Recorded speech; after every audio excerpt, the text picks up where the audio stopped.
Chers frères et sœurs, soyez les bienvenus sur cette nouvelle vidéo parce que nous voulons vous entretenir sur notre sujet d'actualité, le sujet de l'enlèvement, qui est le sujet d'actualité chez tout chrétien croyant.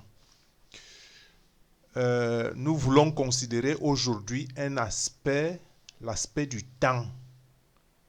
Le temps dans le sens de comment mettre à profit le temps qui reste, car nous savons tous qu'il reste peu de temps. Hein, et ce temps qui nous reste, comment est-ce qu'on peut le mettre à profit? Euh, pour répondre à cette question, nous allons d'abord considérer en premier lieu notre attitude. Notre attitude face donc à cet événement historique. Et notre attitude, nous n'allons pas la considérer n'importe comment, nous allons la considérer au biais, avec le biais des exemples bibliques. Prenons par exemple la parole des talents ou bien la parole des trois serviteurs. Hein, c'est une parabole que vous connaissez bien. Je vais d'abord vous rappeler que une parabole, c'est en fait une histoire, c'est en fait un conte emprunté à la vie dont le but est la leçon à en tirer. Hein. Vous savez que la Bible abonde de plein d'histoires qui sont des paraboles. Hein. Et à l'issue de ces histoires, il y a toujours une leçon, une morale, une certaine morale à tirer. Donc, la parabole que nous abordons aujourd'hui est tout à fait simple. La parabole des trois talents ou la parabole des trois serviteurs, comme je le disais, elle est simple. Hein. Elle consiste en ce que le maître confie ses biens à ses serviteurs, hein, qui doivent donc lui rendre compte à son retour. Et les deux premiers serviteurs ont doublé la mise par leur travail. Ils sont félicités et promus parce que chacun a fait fructifier selon les dons et selon ses capacités. Le troisième serviteur n'a rien fait et enfui son talent. Bon, disons que retournons à la Bible et lisons vraiment en entier ce que la Bible nous relate à ce sujet. Je vais commencer, vous savez que cette parabole c'est en Matthieu 25, et je vais commencer au verset 14 où il est dit, et il en sera comme d'un homme qui, partant pour un voyage, appela ses serviteurs et leur remit ses biens. Il donna 5 talents à l'un, 2 à l'autre et au troisième à chacun selon sa capacité. Il partit. Aussitôt, celui qui avait reçu les 5 talents s'en alla, il les fit valoir et il gagna 5 autres talents. De même, celui qui avait reçu les 2 talents en gagna 2 autres. Celui qui n'en avait reçu qu'un alla faire un creux dans la terre et cacha l'argent de son maître. Longtemps après, le maître de ses serviteurs revint et leur fit rendre compte. Celui qui avait reçu les 5 talents s'approcha en apportant 5 autres talents. Et il dit, Seigneur, tu m'as remis 5 talents, voici, j'en ai gagné 5 autres. Son maître lui dit, c'est bien, bon et fidèle serviteur, tu as été fidèle en peu de choses, je te confierai beaucoup. Entre dans la joie de ton maître.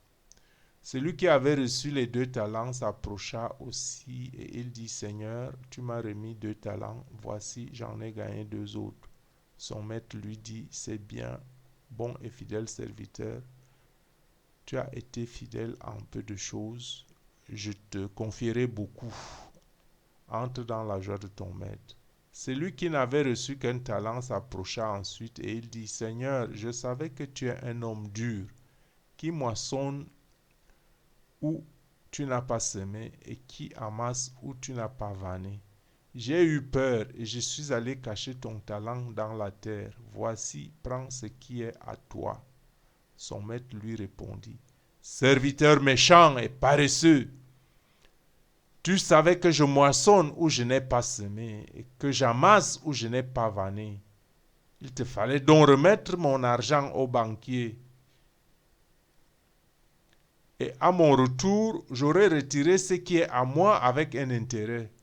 Ôtez-lui donc le talent et donnez-le lui à celui qui en a les 10 talents.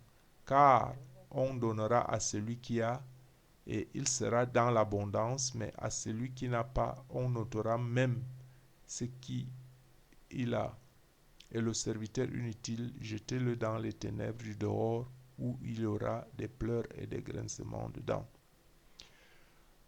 Voilà que nous avons lu donc cette parabole des talents ou la parabole des 3 serviteurs qui est relatée dans Matthieu 25, 14 à 30. Alors, qu'est-ce qu'on voit ici? Qu'est-ce que cette histoire, cette parabole, quelle morale nous révèle-t-elle? Hein? La morale nous révèle l'état d'esprit dans lequel se sont retrouvés les 3 serviteurs. Hein? 2 ont été entreprenants, ont doublé leur mise et un a été, je dirais, paresseux. Donc, quelle est donc notre attitude? Parce que nous parlions tout à l'heure de notre attitude au sujet du temps restant. Hein? Comment est-ce que nous allons mettre à profit ce temps restant? Hein? Nous sommes, disons, les disciples du Seigneur, nous sommes des chrétiens. Est-ce qu'on va dire, bon, Seigneur, il n'y a plus assez de temps, on se met dans son coin, on dort, ou on va se dire, bon, Seigneur, le temps restant, bon, on essaie de faire quelque chose, on essaie de moissonner, hein, on travaille, on essaie de mettre à profit le temps par la prière, essayer de convaincre, essayer de divulguer la parole de Dieu. Hein. Donc, c'est en fait notre attitude, hein, c'est cette morale, c'est cette moralité qui s'en dégage, hein, l'attitude que nous avons devant donc cet événement qui n'est plus qu'une question de temps. Hein. Est-ce que nous allons dormir? Est-ce que nous allons nous activer si bien que quand le Maître revient, qui est ici le Christ, est-ce qu'il va nous trouver éveillés, en train de travailler pour lui, ou est-ce qu'il va nous trouver endormis? Hein? Donc, il y a donc ça, ce premier aspect. Hein? Hein? Et cette parabole, pour ne pas trop en parler, on peut aussi tirer une parallèle avec la parabole des 5 vierges folles. Parce que la parabole des 5 vierges folles se rapportait à l'attente du Seigneur, alors que la parabole des talents considère le côté du service. Vous savez que la vie du chrétien revêt ce double caractère, servir Dieu en attendant la nouvelle venue de Jésus-Christ, comme en 1 Thessaloniciens 1, 9, 10. Ah, et je lis directement ce verset, le verset 9. Car on raconte à notre sujet quel accès nous avons eu auprès de vous, et comme vous vous êtes convertis à Dieu en abandonnant les idoles pour servir le Dieu vivant et vrai. Verset 10. Et pour attendre des cieux son Fils, qu'il a ressuscité des morts, Jésus, qui nous délivre de la colère à venir. Or, cette attente du Seigneur ne signifie pas se croiser les bras, hein, jusqu'à ce qu'il vienne. Au contraire, chaque racheté, chaque chrétien a le privilège de pouvoir travailler pour lui. Hein, parce que il a reçu dans ce but un certain nombre de talents qu'il est responsable de faire fructifier. Hein? Vous avez la santé, vous avez la mémoire, vous avez l'intelligence, vous avez les loisirs, vous avez les biens matériels. Et même si vous ne les en avez pas, il y en a aussi qui souffrent mais qui sont chrétiens. Hein? Il faut accepter. La souffrance n'est pas une fin en soi. Hein? La souffrance, des fois, nous enseigne, et nous allons peut-être aller en détail dans d'autres vidéos, pourquoi Dieu permet la souffrance. Hein? Si Dieu donnait à tous vraiment des parts égales comme ça là, hein, quel serait l'engouement? Il n'y aurait plus d'engouement. Quelle serait l'importance? Il ne serait plus. Dieu veut des fois savoir si vraiment nous l'aimons. Hein? Si Dieu nous donne tout ce que nous voulons, bon, quelle serait la différence? Comment serait-il que c'est par amour ou bien c'est parce que vous êtes en abondance? Donc, c'est vrai, la question ce serait, vous direz peut-être, mais pourquoi moi et pourquoi pas l'autre? Non. La Bible est claire là-dessus. Ce n'est pas le bien matériel, ce n'est pas l'aisance matérielle. Ce n'est pas ce que Dieu regarde. Dieu regarde le cœur. Hein? Prenez dans ce chemin le Christ. Hein? Le Christ n'a pas été celui qui a été plus dans le confort matériel. Hein? Christ a même souffert jusqu'à être tué. Hein? Donc, des fois, comme dit un certain adage, le ciel souffre violence. Si vous souffrez, ça ne veut pas dire que Dieu ne vous aime pas. Ça ne veut pas dire que vous êtes un paria. Ça a toujours sa signification. Essayez de chercher. Pourquoi prier dans la prière? Hein? Et des fois même ceux qui ont eu des souffrances, ça a été un leitmotiv pour atteindre des hauts degrés spirituels. Et leur récompense a été grande dans les cieux. Or, comme je disais donc, vous êtes responsable de faire fructifier par votre santé, par votre mémoire, même si vous êtes malade. Hein, et vous possédez par-dessus tout cela, vous possédez la parole divine avec la connaissance qui y correspond, comme dans Corinthiens 1, 2, 12. Où on nous dit, or nous n'avons pas reçu l'esprit du monde, hein, mais l'esprit qui vient de Dieu, afin que nous connaissions les choses que Dieu nous a données par sa grâce. Et nous en parlons, non avec les discours qu'enseigne la sagesse humaine, mais avec ce qu'enseigne l'esprit, employant un langage spirituel pour les choses spirituelles. Mais l'homme animal ne reçoit pas les choses de l'esprit de Dieu, car elles sont une folie pour lui. Et il ne peut les reconnaître, il ne peut les connaître, parce que c'est spirituellement qu'on juge. L'homme spirituel, au contraire, juge de tout et il n'est lui-même jugé par personne. Car qui a connu la pensée du Seigneur pour l'instruire? Or, nous avons la pensée du Christ.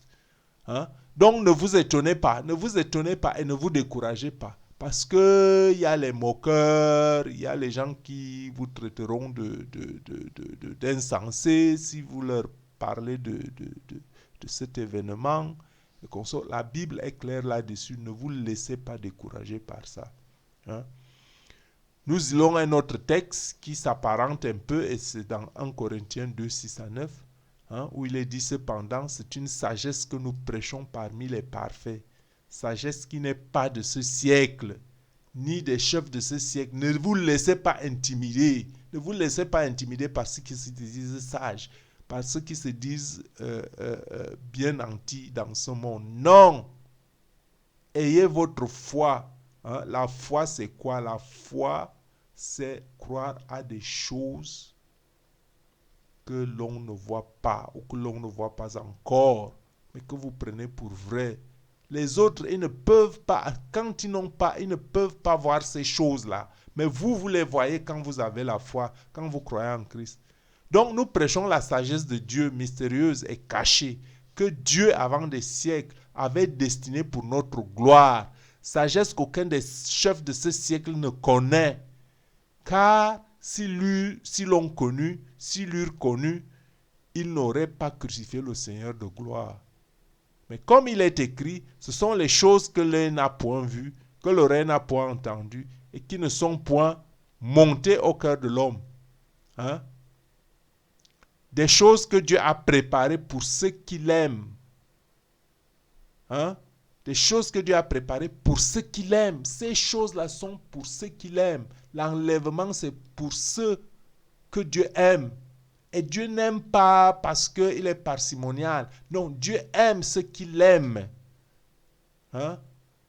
Donc, pour ne pas trop tirer en long en large, on revient à la question. La question même donc de cette vidéo, c'est: allons-nous faiblir et être paresseux en disant que de toute façon, ça ne vaut plus la peine, il ne reste plus assez de temps? Et si le temps se prolonge, au risque de nous retrouver dans l'insuffisance de l'huile comme les vierges folles. Or, je ne peux pas donner la réponse à cette question. Je vous laisse suivre ce qui suit. La réponse, Christ vous la donne lui-même au travers de sa servante. Écoutez. L'enlèvement est proche. Que serez-vous en train de faire quand je vais revenir? 4 juillet 2017. Parole de Jésus à Sœur Claire, traduite et lue par Justine. Que le Seigneur nous délivre la sagesse pour ne pas nous lasser de bien faire et pour ne pas abandonner le travail qu'il nous a assigné. Seigneur, s'il te plaît, partage avec moi tes pensées au sujet de ton proche retour, qui semble être la dernière chose qui circule sur Internet, d'après Carole, et sachant aussi que diverses personnes ont des messages et des songes sur ce sujet. Je sais que le Seigneur revient bientôt, et je sais ce que le Seigneur m'a dit, et qu'il continue de me dire. Et ce n'est pas un bientôt immédiat. Néanmoins, je voulais avoir sa pensée, parce que beaucoup d'entre nous ont commencé à être nerveux à ce sujet. Jésus a commencé. La prise de conscience doit rester d'actualité claire.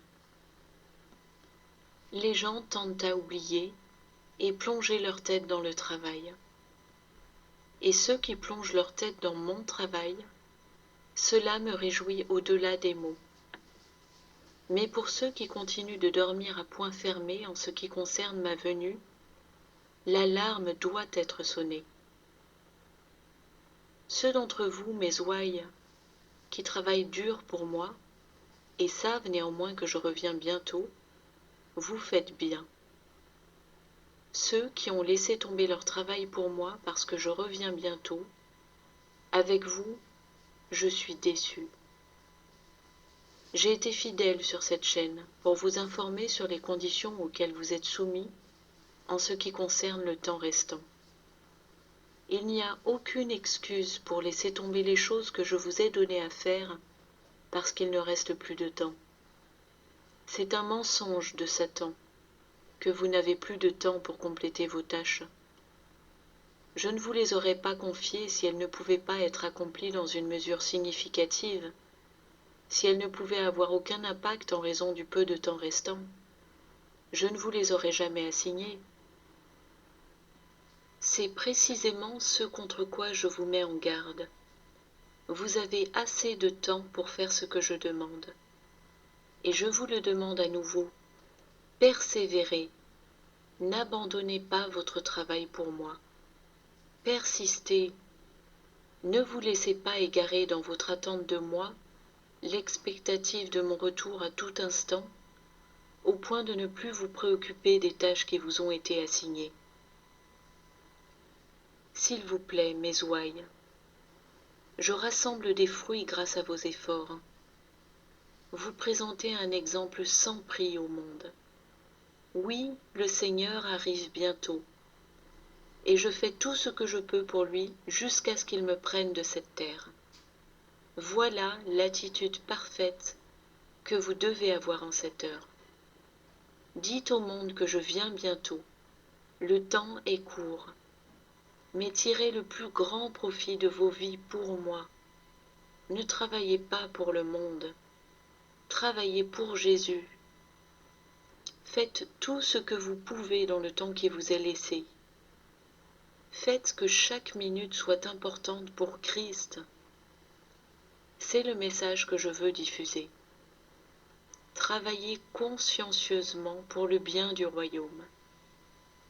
Soyez réfléchis avec votre temps. Ne le perdez pas.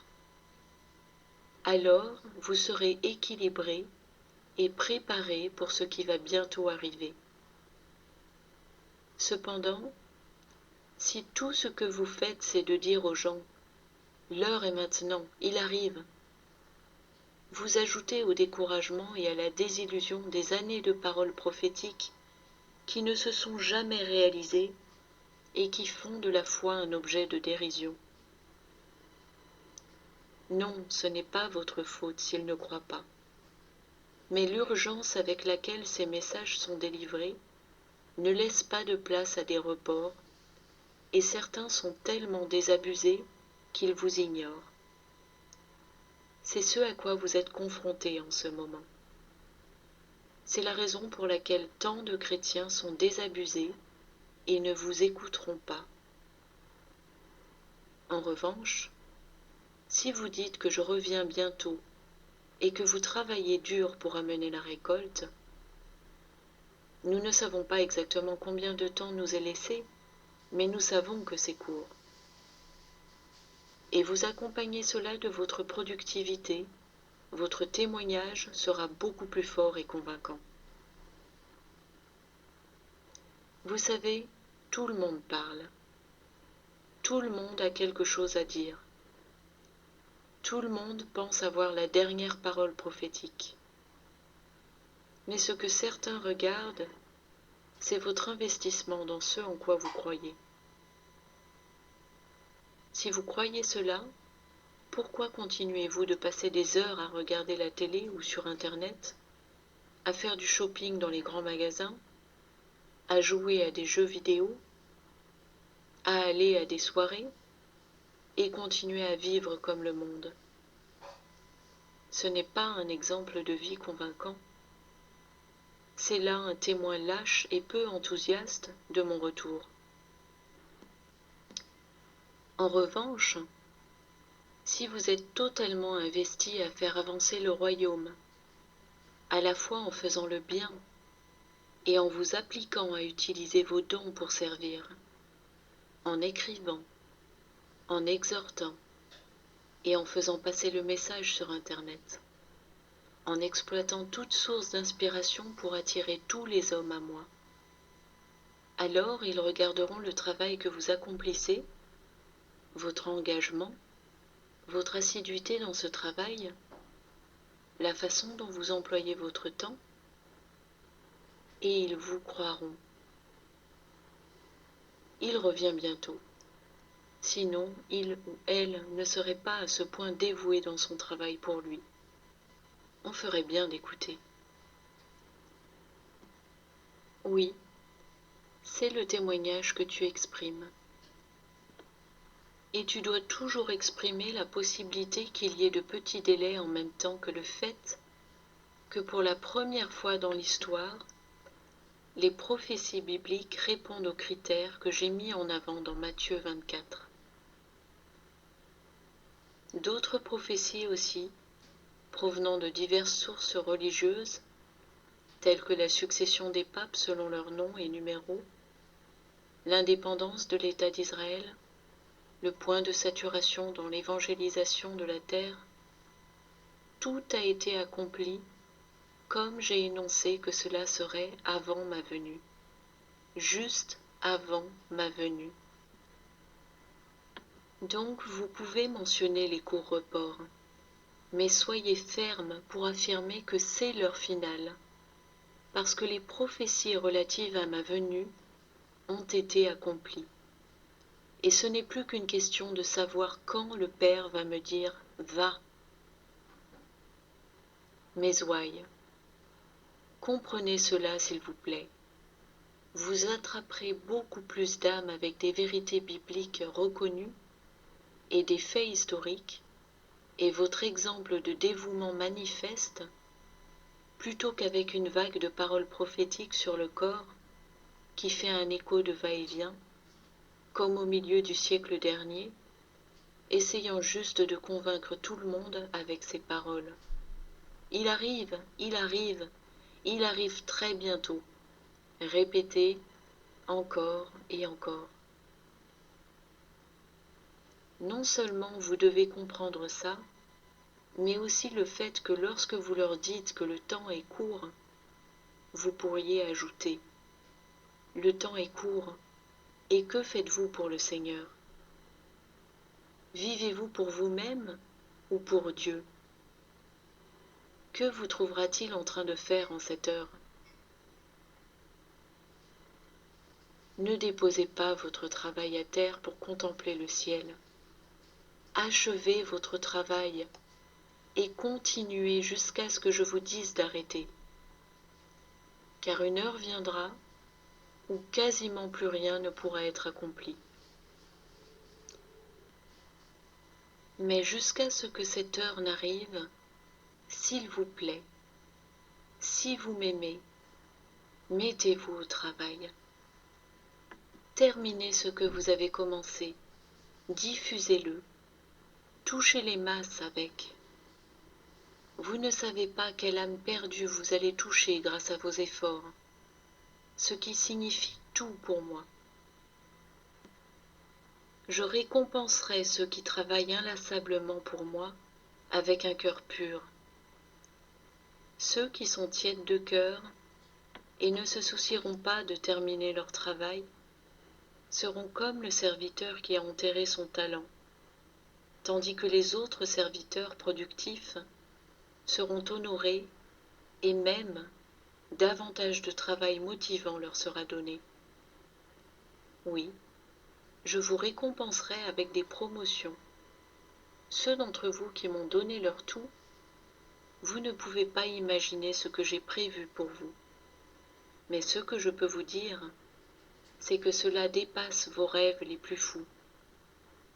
Vous recevrez davantage de travail parce que vous avez été fidèle avec les petites choses dont je vous avais chargé, et vous ne vous êtes pas arrêté lorsque tout le monde s'est assis en disant « Il arrive bientôt, ça ne sert à rien de commencer quelque chose, il n'y a plus de temps. » C'est un mensonge. C'est un mensonge pour vous stopper. N'écoutez pas cela. Poursuivez votre travail.